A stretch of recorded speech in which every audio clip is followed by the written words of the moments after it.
በስመ አብ ወወልድ ወመንፈስ ቅዱስ አሐዱ አምላክ አሜን። አስረኛ ተአምር ጸሎቱ በረከቱ አማላጅነቱ በእውነት ለዘላለም ይደረግልን። አባታችን ተክለ ሃይማኖት ያደረገው ተአምር ይህ ነው። ከዚህ በፊት ባለው ተአምር አስቀድመን እንደተናገርነው አሁንም በሌላይቱ ሀገር ከአባታችን ከተክለ ሃይማኖት እህል ይበላ ዘንድ እንደዚሁ ለበቅሎ ሰጡትና አልበላም አለ። የእግዚአብሔር ሥራው እጹብ ድንቅ ነው። አእምሮ ለሌላቸው አስተዋይ ልቦና ሰጥቷቸዋልና አእምሮ እንደሌላቸው በልባብ ሸብበው በልጓም ለግሞ እንደሚስቧቸው ፈረስና በቅሎ አትሁኑ ብሎ መጽሐፍ እንደተናገረው የአባታችን የተክለ ሃይማኖት ተአምር አድራጊነት ይታወቅ ዘንድ እግዚአብሔር አእምሮ ለሌላቸው እንስሳት አስተዋይ ልቦና ሰጥቷልና። ይህም ተአምር የተደረገው በሩቅ አገር ሳይሆን በዚሁ በቅርቡ በአገራችን በዳህናና በይሰበይ ነው። ጸሎቱ በረከቱ አማላጅነቱ በእውነት ለዘላለም ይደረግልን አሜን። 11ኛ ተአምር ጸሎቱ በረከቱ አማላጅነቱ በእውነት ለዘላለም ይደረግልን። አባታችን ተክለ ሃይማኖት ያደረገው ተአምር ይህ ነው። በምድረ ግራሪያ እንዲህ ሆነ። አንዲት ሴት ፈትል ይዛ ለመሸጥ በገበያ መካከል ስትዘዋወር ግልገል አንሳ አሞራ መጣና ከሴትየዋ እጅ ነጥቆ ወደ ሰማይ በረረ። ሴትየዋም ወደ ላይ ወደ እሷ ሸቅባ እያየች በአባታችን በተክለ ሃይማኖት ፈትሌን እንዳትወስድ እያለች አማለችው። ከዚህም በኋላ አሞራው የገበያተኛው ሰው ሁሉ እየተመለከተው ርቆ ሄደ። እሱም ከዓይናቸው እስኪሰወር ድረስ ያ ፈትል እንደ ነጭ ደመና ሆኖ በእግሩ ተይዞ ይታያቸው ነበር። ሴትየዋ ግን ቀድሞ ከነበረችበት ለመገብየት ወደ ሌላ ቦታ ሄደች። ፀሐይ ከተቆለቆለም በኋላ ያ ግልገል አንሳ አሞራ ፈትሉን ይዞ ተመልሶ መጣና የገበያው ሰዎች ሁሉ ቀድሞ ፈትሉን ሲወስድ እንዳዩት አሁንም ፈትሉን ይዞ ያችን ሴት ሲፈልጋት አዩት። ነገር ግን ሴትየዋን በቀድሞ ቦታ ላይ ሊያገኛት አልቻለም። ፈትሏንም ሌላ ሰው እንዳይወስድባት በገበያው ላይ ያንዣበበ ይዞር ነበር። ከዚህም በኋላ በሌላ ቦታ ገበያ ስትገባ ያያትና ስላማልሽኝ መሐላ ነው ፈትልሽን ውሰጂ እንደማለት ወዲያውኑ ፈትሏን በራሷ ላይ ወረወረላት። የገበያውም ሰው ሁሉ ይህንን ታላቅ ተአምር ባዩ ጊዜ ለጌትነቱ ምስጋና የሚገባውን እግዚአብሔርን አመሰገኑ። አባታችን ተክለ ሃይማኖትን ፈጽሞ አደነቁ። ጸሎቱ በረከቱ አማላጅነቱ በእውነት ይደረግልን አሜን። 12ኛ ተአምር ጸሎቱ በረከቱ አማላጅነቱ በእውነት ለዘላለም ይደረግልን። አባታችን ተክለ ሃይማኖት ያደረገው ተአምር ይህ ነው። በምድረ ከተታ የሚኖሩ ሰዎች የአባታችን የተክለ ሃይማኖት መታሰቢያውን እናድርግ፣ የዕረፍቱንም ቀን በዓል አድርገን እንዋል፣ በዓሉንም እናክብር በማለት እርስ በርሳቸው ተነጋገሩ።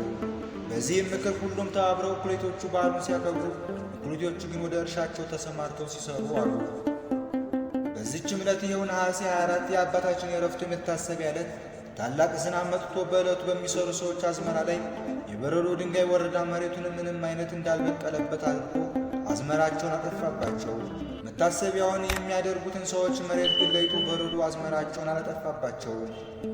ዳግመኛም በዓሉን ባከበሩና በዓሉን በሻሩ መካከል ባለው መሬት ላይ ያለውን አዝመራ እረኛ በጎችን ከፍየል ደም ላይ ለይቶ ከበረዶ ጥፋት አዳነላቸው። ስለዚህ ነገር በየሀገሩ ላይ የተደረገው የዚህ አይነቱ ተአምር ብዙ ከመሆኑ የተነሳ ስፍር ቁጥር አልነበረው። ጸሎቱ በረከቱ አማላጅነቱ በእውነት ይደረግልን አሜን።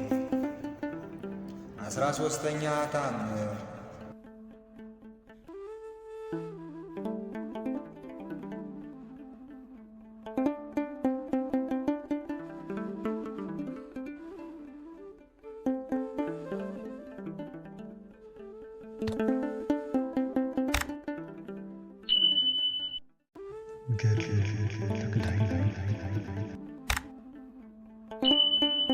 በስመ አብ ወወልድ ወመንፈስ ቅዱስ አሐዱ አምላክ አሜን። 10ኛ ተአምር ጸሎቱ በረከቱ አማላጅነቱ በእውነት ለዘላለም ይደረግልን። አባታችን ተክለ ሃይማኖት ያደረገው ተአምር ይህ ነው።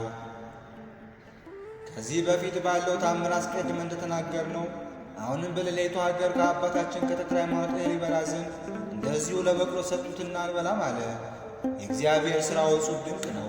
አእምሮ ለሌላቸው አስተዋይ ልቦና ሰጥቷቸዋልና አእምሮ እንደሌላቸው በልባብ ሸብበው በልጓም ለግሞ እንደሚስቧቸው ፈረስና በቅሎ አትሁኑ ብሎ መጽሐፍ እንደተናገረው የአባታችን የተክለ ሃይማኖት ተአምር አድራጊነት ይታወቅ ዘንድ እግዚአብሔር አእምሮ ለሌላቸው እንስሳት አስተዋይ ልቦና ሰጥቷልና።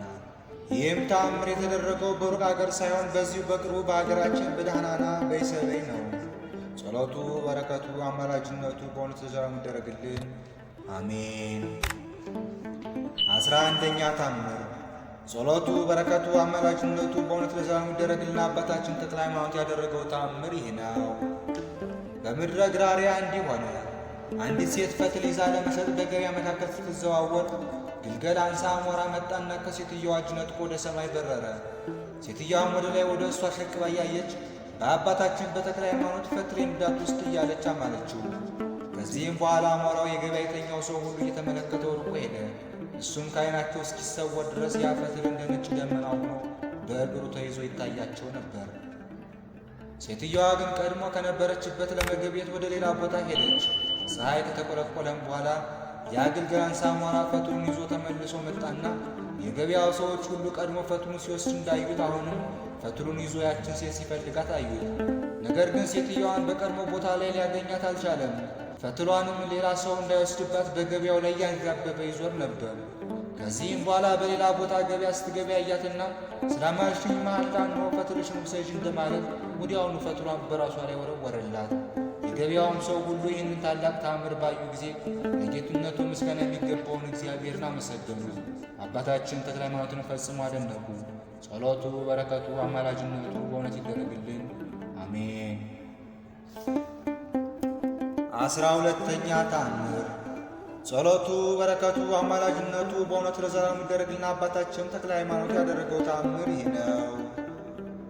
በምድረ ከተታ የሚኖሩ ሰዎች የአባታችን የተክለ ሃይማኖት መታሰቢያውን እናድርግ፣ የዕረፍቱንም ቀን በዓል አድርገን እንዋል፣ በዓሉን እናክብር በማለት እርስ በርሳቸው ተነጋገሩ። በዚህም ምክር ሁሉም ተባብረው እኩሌቶቹ በዓሉን ሲያከብሩ፣ እኩሌቶቹ ግን ወደ እርሻቸው ተሰማርተው ሲሰሩ አሉ።